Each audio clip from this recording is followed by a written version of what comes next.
Ladies and gentlemen, we're going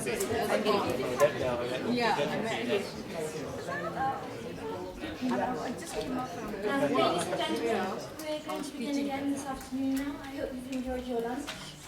It gives me great pleasure to introduce Dr. David Collins, our next speaker. Dr. David Collins teaches and researches in the field of international economic law at City University Law School, and his particular area of specialism is the law of the World Trade Organization and international investment law. Dr. Collins is a fellow of the Institute for Globalization and Internal Regulation at Maastricht University.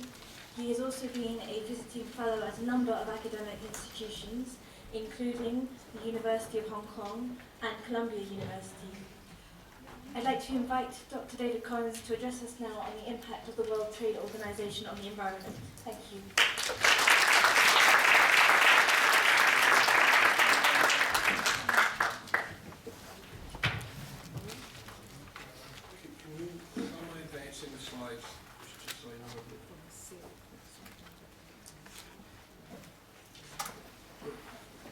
Okay, thanks everyone for listening to me, and thank you to the organizers for inviting me. Today I'm going to talk very briefly about the role of the World Trade Organization in environmental protection, and whether or not it has a role, and how the WTO has positioned itself in addressing this important matter. Yeah, can you help me advance the slide? I'm not sure which button to press. This one here, okay. Thanks very much. Okay, so some of you may already know this, but the World Trade Organization, briefly, is an international organization that promotes free trade in goods and services around the world. It's currently composed of 159 members, and it's existed since the mid-1990s. Prior to that, there was the GATT, the General Agreement on Tariffs and Trade, which is the main constituent treaty that the WTO administers. Essentially, GATT is about free trade. It aims to eliminate barriers to trade, like tariffs or other things like quotas, and now in the modern era, more creative types of protectionism like subsidies and so on. So it effectively, at the international level, prohibits national laws that restrict trade in goods around the world. Now, it does not have an express environmental mandate. In fact, we don't see the word environment really anywhere in the WTO agreements. And that's why I sometimes think maybe it's a bit unfair of us to be asking the WTO to do something that it never intended to do.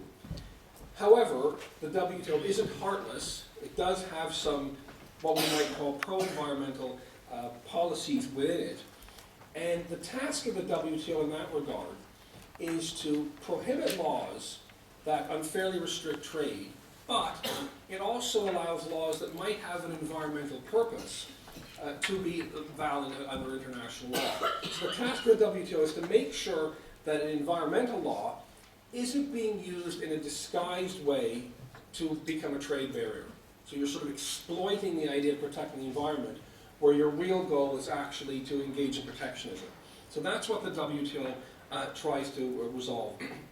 So last point on the slide here, I have this statement that we see in the WTO's constituent agreement, which says, the purpose of the WTO is to ensure the optimal use of the world's resources in accordance with the objective of sustainable development, seeking both to protect and preserve the environment. So we do see the reference to the environment in this one particular document, which dates from 1995 when the WTO was created.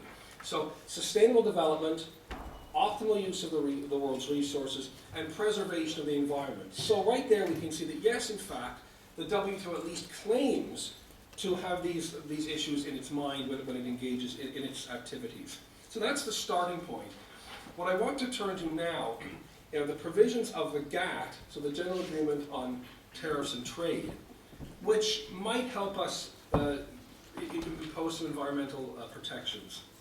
So the main agreement regarding trade in goods is the GATT, and the GATT, drafted in 1947, this was long before, I guess at least some of us in this room were born, and it was before the environmental movement, at least as we understand it today, existed. So we didn't see the word environment. We saw words that were more familiar to people in the 1940s, and they're contained in what are known as the general exceptions. So you have all these requirements, you can't have tariffs, you can't engage protectionism, all these types of things. But you can sometimes, and you can sometimes for these important public policy issues, which are found in Article 20 of the GATT, known as the General Exceptions. So B and G are the ones that we need to look at, because these are the ones where environmental issues are really engaged. So members, meaning the member countries of the WTO, are allowed to enact measures, B, that are necessary to protect human or animal, plant life, or health. This is Article 20b. You're allowed to enact measures as a country necessary to protect human or animal or plant life or health. So this means even if it affects tariff bindings or some other kind of protections, even if that's undone, you're allowed to do it. We'll come to how easy that is in a second. And then G, Article 20G, you're allowed to enact a measure relating to the conservation of exhaustible natural resources. The conservation of exhaustible natural resources. This is as close as you're going to get in the WTO universe to environmental protection. Now, the task then being, make sure if you're going to enact a law that is harmful to trade, that you can fit it under one of those two provisions, and then you can say, oh, environmental justification, that's fine. Now, these are both subject to the requirement that we see at the bottom of the slide, which is actually known as the chapeau, because it appears at the top of Article 20. And this states that B and G and the other ones are subject to the requirement that such measures are not imposed in a manner that would constitute a means of arbitrary or unjustified discrimination, or, and this is the real key one, and this is the one that I'm urging you all to think about, to keep in mind, or a disguised restriction on international trade. Don't pretend that you're protecting the environment and that you love polar bears and the ice caps and all these kinds of things, when in actuality, all you're trying to do is behave in a protectionist manner to protect your weak industries and all these economic efficiencies that lie behind the WTO. So the best way to discuss these, really, and of course we can only do it briefly, is by looking at some of the disputes that have arisen when these provisions have been engaged. So the bottom bit controls the subsections B and G, and how have the WTO courts looked at this? And just very briefly, the WTO is a body that engages in diplomacy, engages in negotiation, it creates treaties, but it also contains a dispute settlement system. It has its own court system, and the media calls it the Court of World Trade. So the idea is that these courts interpret the meaning of the provisions when two WTO members, two countries, disagree about them. So the first one to mention is the US tuna dispute, which actually dates before the WTO, back when there was only the GATT, just as a treaty on its own, 1991, and this was about a US law, so the US being the country and tuna being the subject matter, that imposed quotas on tuna that was caught in a manner that was harmful to dolphins. So the US said, we will impose a ban where it will now be illegal for companies to import tuna that's caught in this manner that's harmful to dolphins. It's a violation of free trade. It's a trade barrier, it's protectionism. But the US said, maybe we can justify this on an environmental ground, and they tried to do it under the basis of GATT 20, conservation of natural resources. We're trying to conserve the natural resource, the dolphins, and this entitles us to impose a protectionist barrier. The GATT panel, effectively the court, held that the ban was illegal. They said, no, that's not going to fly, because the law that the US was imposing was rooted in the way that the tuna was produced. The way that the tuna was produced, the way it was, to maybe use a broad understanding of the term, the way it was made or manufactured, how it was caught, not based on its quality. And they said, we can't allow this. You're not allowed to impose a law based on the way a substance was created. Also, they said, you can't do this, US, because this means that you're trying to use your national law, your federal law, and creating it to impose an obligation outside of US territory. So the US basically lost the decision.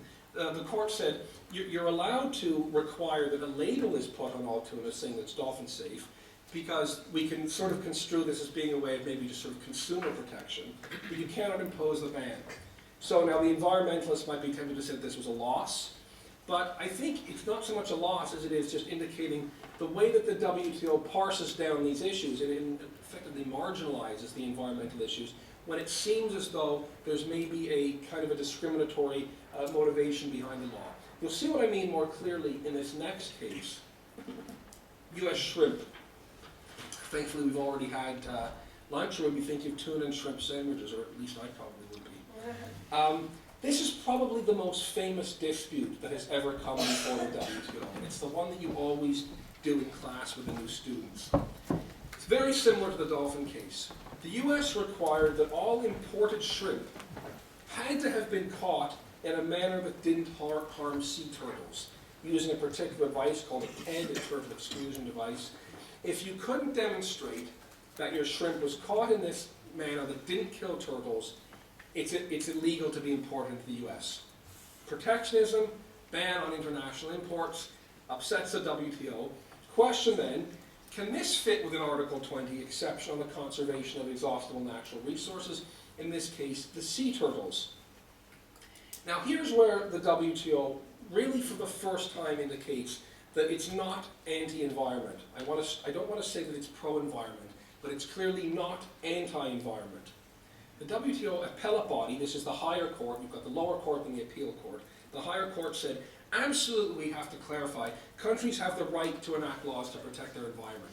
That is the sovereign right of all of our member states. You want to protect the environment, go for it. That's up to you and your laws. But this particular law is illegal, and we're going to strike it down and say that it's illegal. It's a violation of international law because of the way the U.S. applied it. They applied it in a discriminatory way, meaning that they violated the chapeau of Article 20. How was it discriminatory?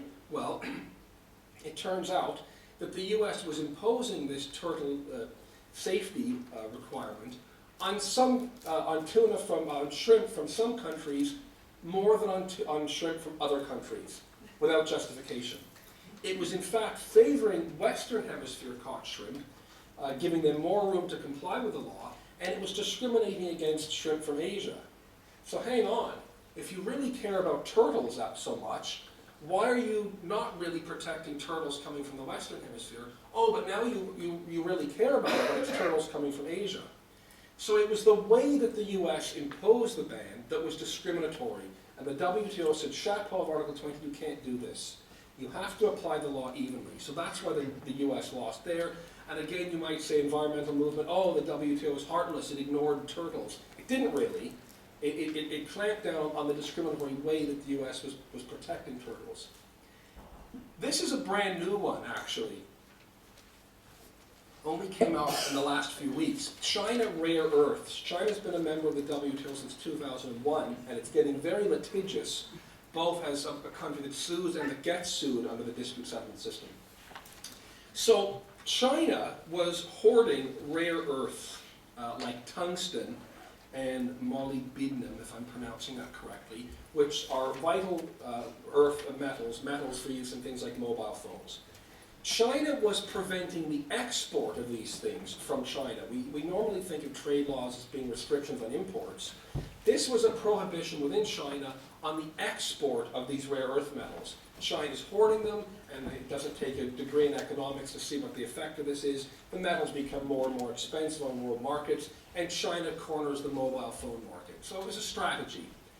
And so a number of countries brought complaints about this, the US and the EU in particular.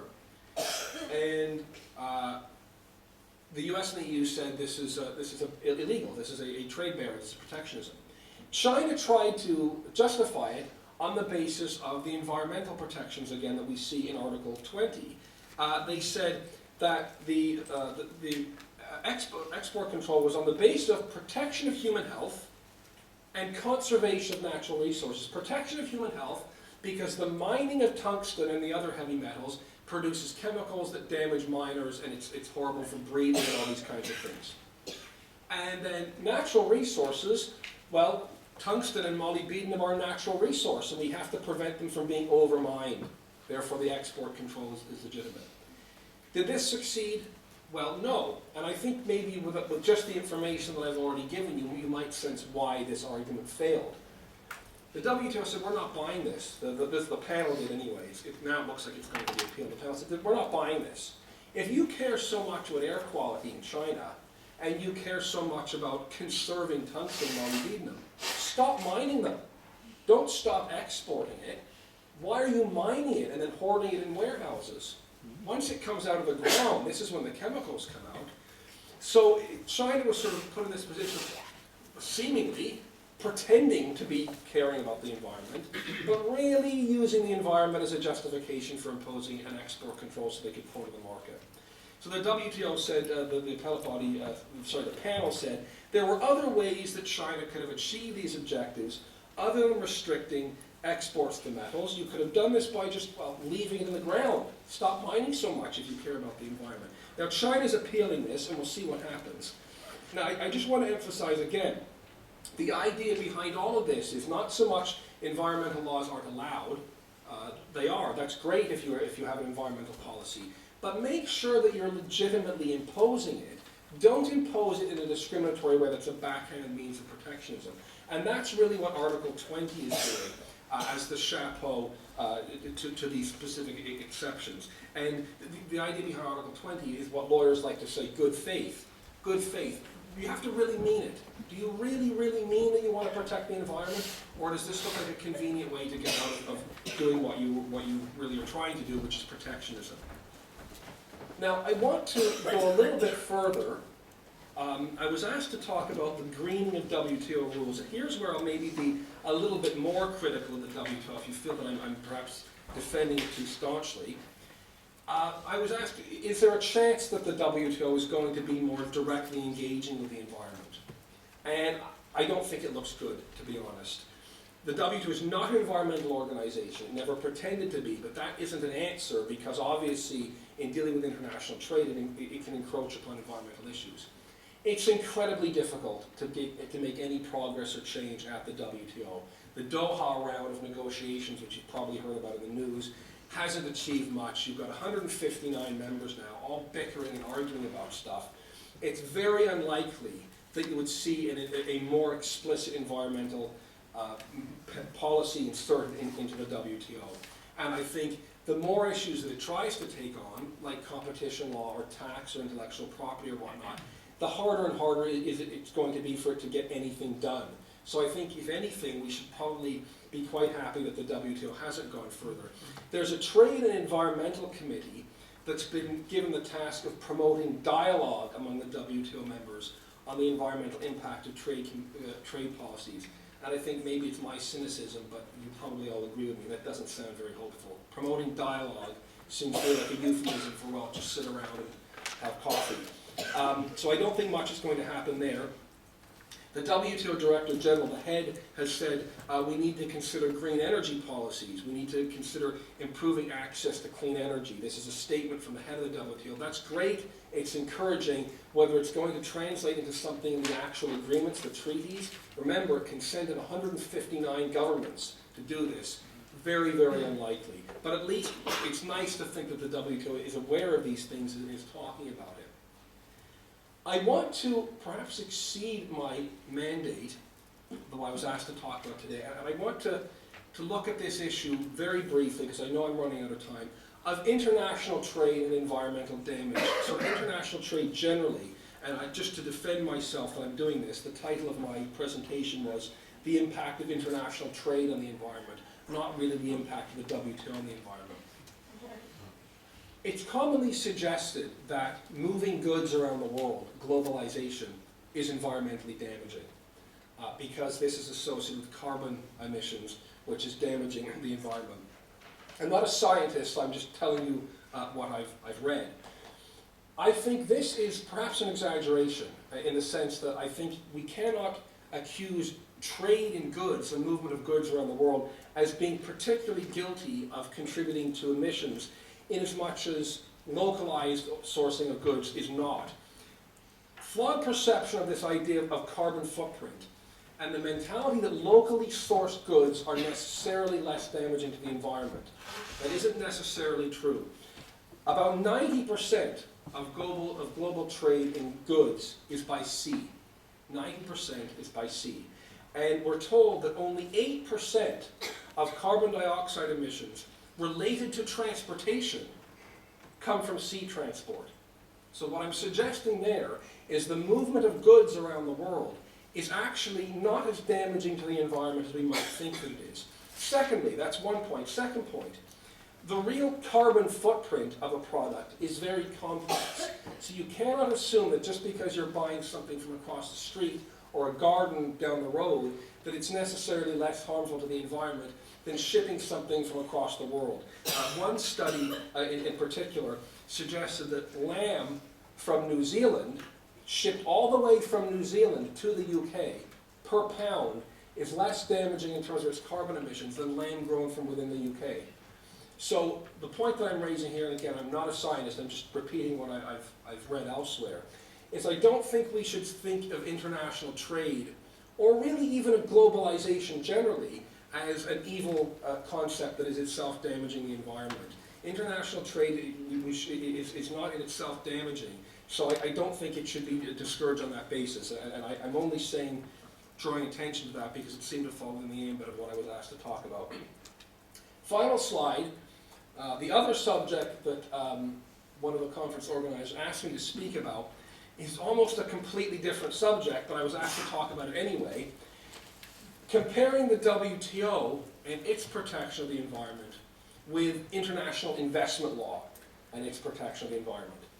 International investment basically means the activities of multinational corporations. A company from one country locates a production facility in another country. It's different than trade because trade is just about the goods moving, whereas investment is about the company itself moving. International investment is not governed by the WTO. Instead, it's governed by bilateral investment treaties. We know them sometimes as BITs or BITs. And there are thousands of these things, literally thousands. There's about 3,000 of them. And they all more or less contain the same thing. They protect multinational investors from the interference of the host state governments. Classic form of interference is expropriation. A company locates overseas, and that host state doesn't like the way they're doing business, so they take their stuff from them and don't compensate them. These treaties, the BITs, say that you can't do that, or if you do that, you must offer compensation. So international investment law is decentralized, many thousands of BITs. Does the BIT regime contain environmental protections? And the answer is sort of, but not very strongly. The OECD did a study recently that said roughly 8% of all BITs contain some reference to environmental protection. All different kinds of ways that they do this, but about 8% of them have some reference to the environment. So these would be provisions in the treaties like the host state is allowed to enact environmental laws which might otherwise be somehow viewed as an expropriation, regulating to the point that the investor can say, oh, you took my stuff. So you're allowed to regulate to protect the environment as a host state, even where this harms the activities of the foreign firms. Some of the BITs contain the exact same wording as Article 20 of the GATT that I just mentioned. Some of the treaties, like NAFTA, the North American Free Trade Agreement, contains provisions that say things like, host states are not allowed to lower their environmental laws to make themselves more attractive to foreign corporations. Now that's very important because, as I'm sure many of you know, some countries around the world intentionally weaken their environmental laws. They weaken the levels of protection, they weaken the levels of enforcement, because, and it's sad, this makes these countries more attractive as places to do business. So we're familiar with this pollution haven theory. So these provisions, to the extent that they do appear in some of the BITs, say you're not allowed to do that. You can't lower your environmental laws. You can't make them weaker than they were, the reference point being the way they used to be, in order to be attracted to foreign investors.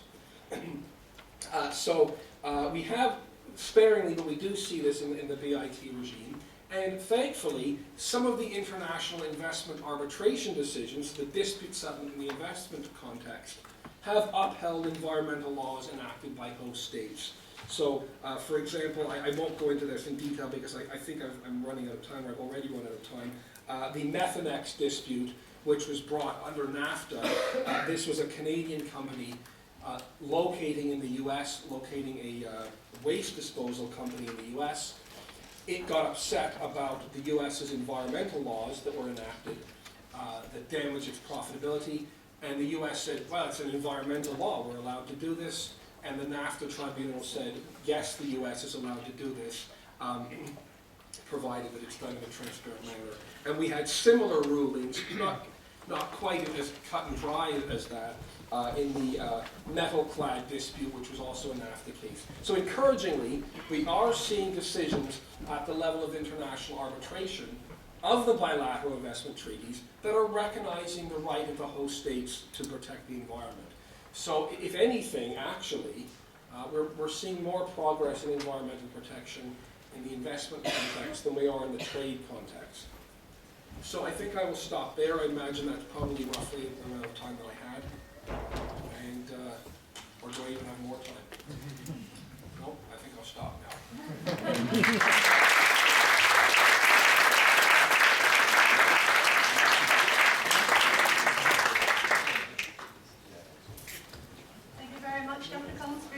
And now we're going to take some questions from the floor. Hands up for questions? Okay, should we get that gentleman in the middle?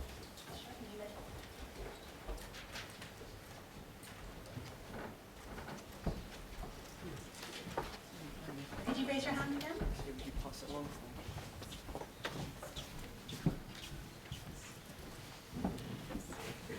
Hi, my name's Naris. I'm a development economics student at SOAS. I think because we're talking about the environment and corporations, I think you've got to consider what corporations are, the problems of corporations, and the environment is just one of them. I think because of the size and the power, international power of corporations, the way they challenge state sovereignty, I think, in my opinion, is an inadequate regulatory and institutional sort of equivalent of a multinational corporation. These corporations typically operate in oligopolistic industries, extractive industries, foods, things that are typically damaging for the environment. So would you agree that there's an inadequate institutional framework to tackle them? And I mean, it's attractive to go for the WTO because it's one country, one vote. It encompasses the whole world. I just think there needs to be an institution that states can use to advance their bargaining power against these multinational corporations. What do you think this? Do you want me to answer that now or wait for more? I'll answer that now. I'll answer that. Okay. Yes, I agree with you, and particularly at the WTO. I did mention this, but perhaps some of you are aware of this. Corporations have no standing before the World Trade Organization. It's a state-to-state dispute settlement mechanism. So the only way that a corporation can have itself heard, really, at the WTO is by lobbying its government. So that's a clear instance where corporations perhaps don't have the right to either be sued or to be heard, and that can go. That criticism also applies to NGOs and various other stakeholder groups. Whereas in the investment context, the investors do have a right to bring claims, but you're absolutely right. Never in international investment law do you see a claim brought against the company. The company is always the claimant, and the host state is always the defendant. So the question then is, as you're rightly framing it, I think, how do you bring a claim against the investor? You don't do it in international arbitration. Where you could do it plausibly is in the national courts of the host state. And that is essentially where the redress against the corporation. That's going to depend on the particular foibles of that legal system. Okay, thank you very much. Do we have another question? Yes, over there.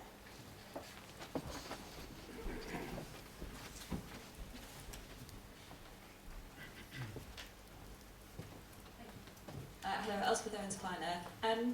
There is a transatlantic trade and investment partnership being negotiated at the moment between the European Union and the US.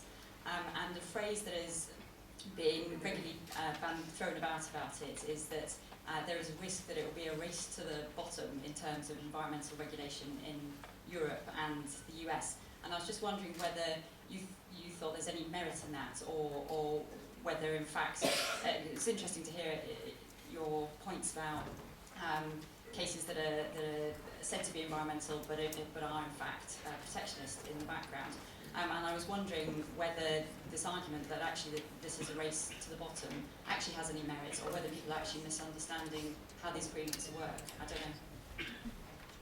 Well, I think that could engage in a very large debate, depending on what the context, what the phrasing used in the treaties. My understanding is the Transatlantic Partnership is going to use the same wording, environmental wording that NAFTA does, which is very similar to GATT. So this is now becoming standardized language. So I don't think it would be fair to suggest that this particular treaty will be any worse than what we already have. That maybe eliminates the race component of it, but we may already be at the bottom in the sense that the existing treaty regimes, bilaterally, multilaterally, are themselves already weak, so we've now sort of descended to this common low denominator. That may be true. I'm mindful of a study that I once read, and I read it in a book that was written by Janet Dine, who is a well-known commentator on corporate social responsibility. And I've read similar arguments elsewhere. But it's actually a bit of a myth that companies seek out regulatory environments that have weak environmental protections. In fact, companies that tend to pollute actually are companies that tend to not make money.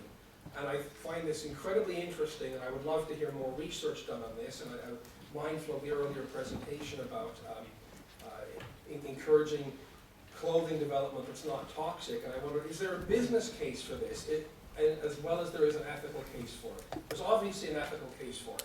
We don't want people to die or to be drinking bad water, or dolphins to be dead and all these kinds of things like that. Cute bears to be dying, that's bad. But is there maybe a sound business argument for protecting the environment? And if there is, then there will be no race to the bottom. In fact, there'll be a race to some kind of equilibrium level where the laws probably are the same around the world, and maybe they do enshrine some level of protection. Or even better, you sort of follow it logically, we won't even need environmental laws because it will make sense to protect the environment anyway because of what we know that consumers want. And that's getting a bit philosophical, but anyway.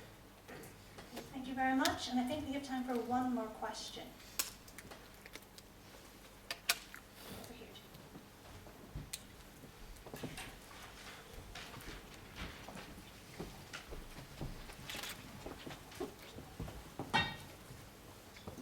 Thank you.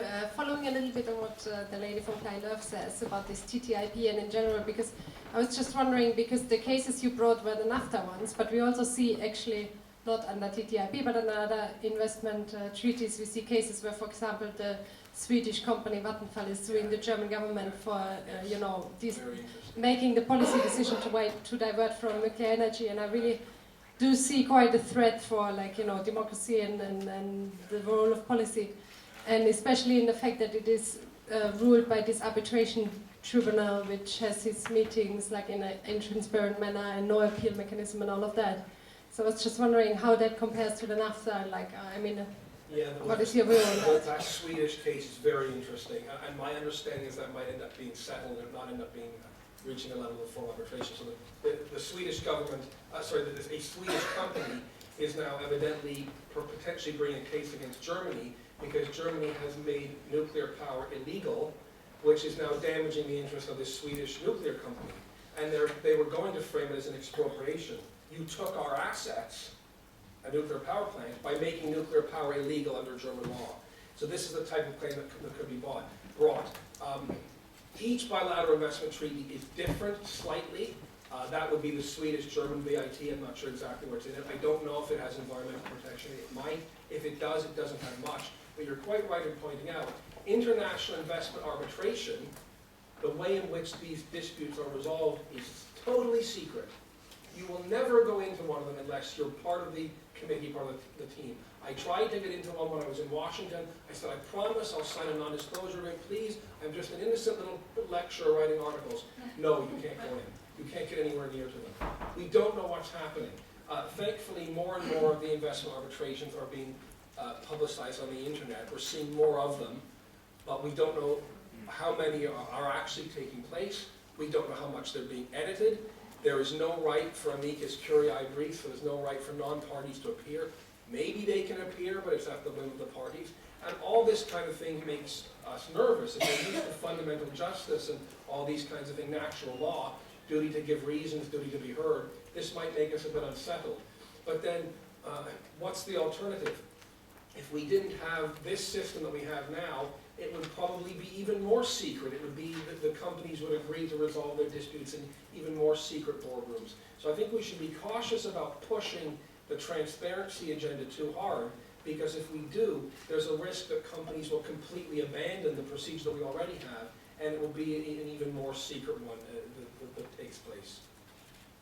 Okay, thank you very much, Dr. Collins. Thank you very much, everyone. So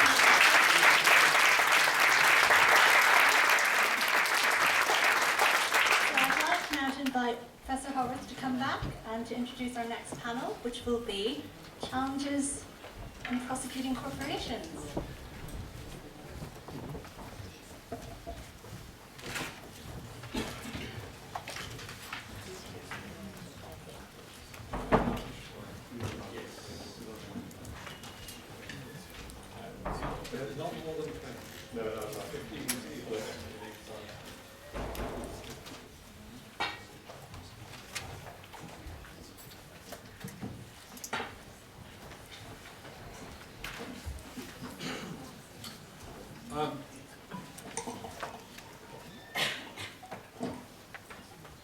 Yes, it's like a flight deck in an aeroplane here, the controls. I just got to be careful not to touch any of them.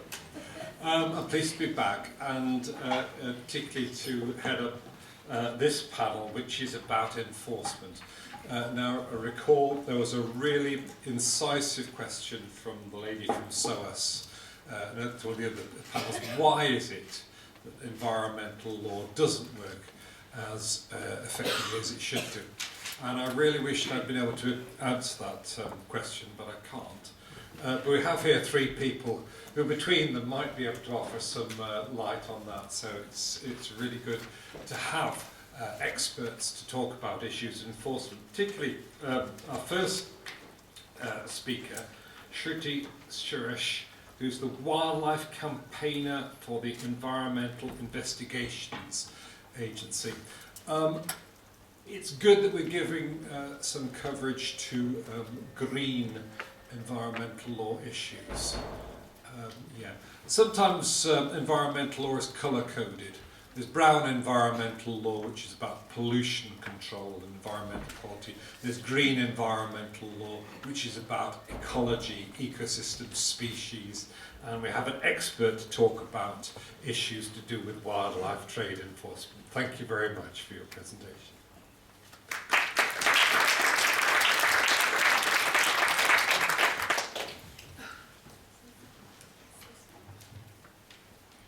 Good evening, and thank you for the opportunity to present at this conference. I'm Shruti Suresh. I'm a lawyer and a campaigner at the Environmental Investigation Agency, or EIA, where I focus on wildlife crime-related issues. I'm here today to speak to you about how EIA investigates environmental crime and the role of corporate entities, and to discuss some of the challenges we face in this field. Before I jump into the presentation, though, I'd like to briefly introduce EIA to you, just so you can understand how we expose environmental crime and the role of corporate entities. EIA is an international, independent, non-profit. We are committed to investigating and exposing environmental crime and for advocating more meaningful criminal justice responses from governments, as well as to raise public awareness about environmental crime issues. How we operate is we gather information and intelligence from a variety of sources, from desk-based research, from covert field investigations, as well as historical and contemporary reliable sources. We then share this information and intelligence with national authorities like the police, as well as international bodies like Interpol in confidential briefings. Where appropriate, we publish public reports excluding confidential, sensitive information. How we map relationships between criminal individuals, corporate entities, and significant events is by the use of a state-of-the-art software called I2. Here I've chosen an I2 chart, an example of a seizure of illegal timber in Mozambique in 2011, where at the port of Pemba, 150 containers of illegal timber were seized. We found that this shipment was on its way to China, And through our research and investigations, we were able to find that this seizure was connected to several Chinese companies. Of these companies, we were able to identify that there were two that played a significant role, Mofid and Senlian. We found that Mofid had a huge track record of illegal activities and timber trafficking. We also found that Senlian had a shady track record as well. Interestingly, for Senlian, this was a subsidiary of another company, which turns out to be owned by none other than the government of China. Through company record checks and further investigations, we were able to get information about the directors of the companies, the owners, as well as the employees. And through this, we could build a story and map relationships between the different individuals and their role in timber trafficking. We followed up this information with field investigations in Mozambique. We were able to infiltrate the criminal network there and expose the owners of Mofid and Senlian. We were also able to expose rampant corruption in Mozambique. The picture on the left here, you'll see the owner of Senlian with a member of parliament in Mozambique who spoke to our investigators about how he can facilitate timber trafficking. We then published reports in relevant languages documenting our findings. And it did have some outcomes in that one of the key things that came out of this is that there is an investigation ongoing by the government of Mozambique. There were some penalties imposed against the companies that were implicated, but clearly not enough because the Mozambican laws are very weak. They recognize wildlife and forest crime only as, well, not really as a crime, but as administrative offenses subject to penalties. But our campaign continues. So this is how EIA operates in exposing environmental crime and trying to document the individuals and the entities behind such crimes. But when we speak about environmental crime, what do we really mean? Now, at the international level, within the UN system, there are 5 categories that can fall within the definition of environmental crime. For the purpose of my presentation today, I'll focus on the first 2, which is illegal trade in wildlife, which is typically trade that is in contravention of the UN Convention on International Trade in Endangered Species of Flora and Fauna, or CITES, and illegal logging and trade in illegal timber, again in contravention of CITES for CITES listed species, as well as in contravention of national laws. Now, the biggest challenge in combating environmental crime is that often environmental crime can be organized crime. When is environmental crime organized? When it demonstrates some of these indicators of organized criminal activities, and I've chosen a few for this slide. The first is the use of sophisticated smuggling techniques, is a high level of sophistication in the way they conceal the contraband.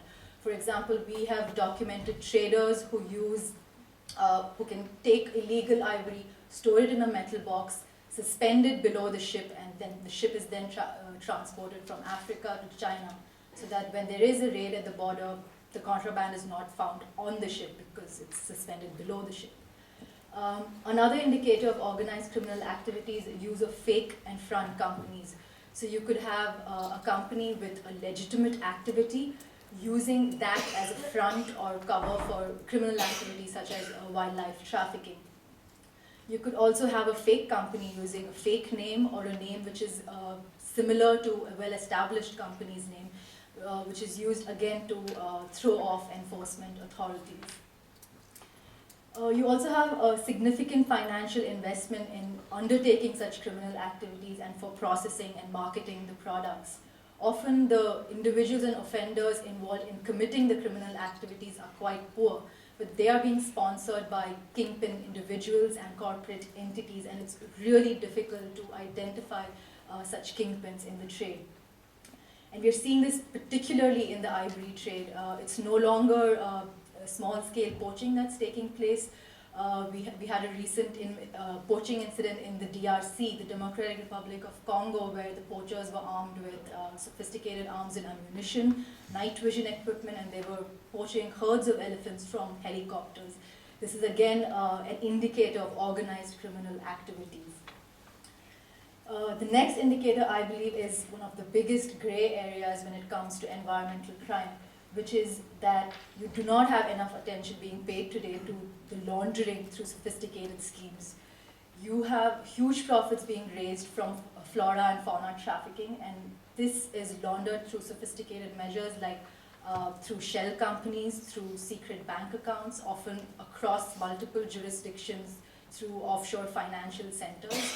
And you also have very opaque entities like nominee trusts or partnerships and firms where very little, if any, information is available in many countries. So that's how you see laundering taking place, and this is an area that is not being adequately addressed at the moment. And then you have counterfeiting, typically of permits and certifications, another indicator of organized criminal activity.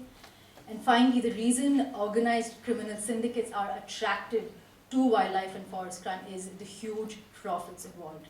Wildlife and forest crime is now the 4th largest transnational crime in the world after drugs, arms, and human trafficking. It's estimated to be valued at about $17 billion annually. Which brings me to the next point, that it's what we're seeing now is that there's high profit and low risk. What do we mean by low risk? There's very little risk of detection, prosecution, and conviction when it comes to wildlife and forest crime. And this is typically because these crimes are considered to be victimless, in that the subject of the crime is unable to report the crime. And it's very low on the priority of enforcement authorities across the world, although we're seeing that changing slowly. We also have very weak laws to deal with this issue. It's typically said in the CITES circles that you have 20th century laws to deal with a 21st century problem. So we need the laws to catch up with what's happening and the scale at which it is happening. And where we do have strong laws, because it's not a priority in many countries, it's very rarely implemented. Transnational nature of operation is another challenge. As I said before, you have the criminal activities are conducted across multiple jurisdictions for no other reason than to evade enforcement action. Complicated financial structures, lack of information. For example, the Mozambique example that I gave you in the beginning of the presentation, the investigation could not have been possible if we were not able to access information of the owners of the company, the employees of the company. So access to information about corporate entities is very important in dismantling the criminal networks involved.